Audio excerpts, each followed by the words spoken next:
Friends, இன்றைக்கி நம்ம என்ன பார்க்க போகிறோம்னு பார்த்தோம்னா, நம்ம அவலை வச்சு ஒரு ரெசிபி தான் பார்க்க போகிறோம். இது ரொம்ப ஈஸியும் கூட, குழந்தைகளுக்கு ரொம்ப ஹெல்த்தியானதும் கூட. இப்போ நான் வெள்ளை அவல் தேவையான அளவு எடுத்திருக்கேன். இப்போ அதை ஒரு மிக்ஸி ஜாரில் போட்டு அடித்து எடுத்துகிட்டு வர போகிறேன். அதை பொடி பண்ணி இப்போ போட்டாச்சு. இப்போ பொடி பண்ணி எடுத்துகிட்டு வந்துடலாம். பாருங்கள், இந்த மாதிரி நான் பொடி பண்ணி எடுத்துட்டேன். இப்போ ஒரு அரை மூடி தேங்காய் எடுத்திருக்கேன். அதை மிக்ஸி ஜாரில் போட்டு நல்லா அரைச்சி எடுத்துகிட்டு வந்துடலாம்.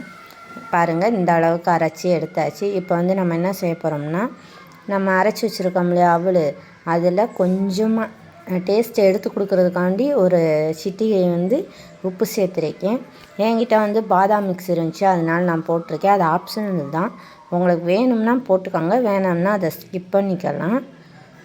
அதுக்கப்புறம் தேவையான அளவு ஜீனி சேர்த்துக்கலாம். உங்களுக்கு நாட்டு சக்கரை பிடிக்கும், கருப்பட்டி பிடிக்கும்னா நீங்கள் அதுவும் சேர்த்துக்கலாம். இதை ஜீனியை ஸ்கிப் பண்ணிக்கலாம்.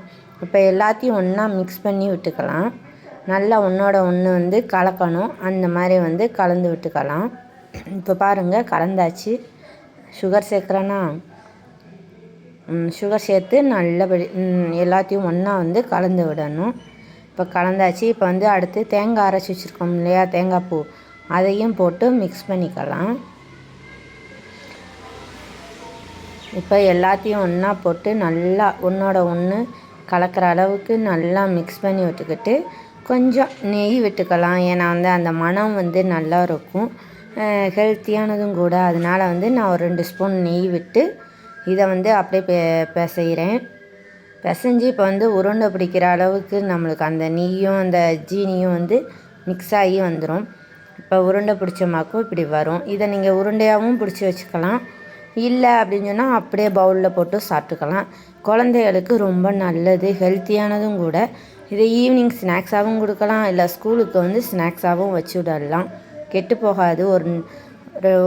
ஒரு நாள்லேருந்து 2 நாள் வரைக்கும் தாங்கும். ஓகே ஃப்ரெண்ட்ஸ், வீடியோ பிடிச்சிருந்தால் லைக் பண்ணுங்கள், ஷேர் பண்ணுங்கள், கமெண்ட் பண்ணுங்கள். வீட்டில் இந்த ரெசிபியை ட்ரை பண்ணி பாருங்கள், கண்டிப்பாக பிடிக்கும். குழந்தைங்க விரும்பி சாப்பிடுவாங்க, ஹெல்த்தியானதும் கூட. ஓகே, பாய்.